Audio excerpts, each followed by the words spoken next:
Assalamu alaikum vipenzi vya Cherry Muna, njoeni tuchore ua la Samira kwa mara nyingine tena. Kama mnavyofahamu, siku 6 ama 7 zilizopita ilikuwa ni sherehe ya mwisho ya Samira na alipendeza sana mashallahu, na Mwenyezi Mungu amjalie kwenye ndoa yake aishi kwa amani na mume wake, wapendane daima dawam.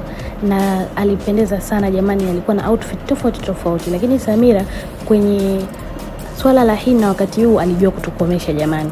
Kama wachoraji wenzangu wale ambao tunapenda kufanya challenge, alitukomesha haswa. Alitukomesha na nini?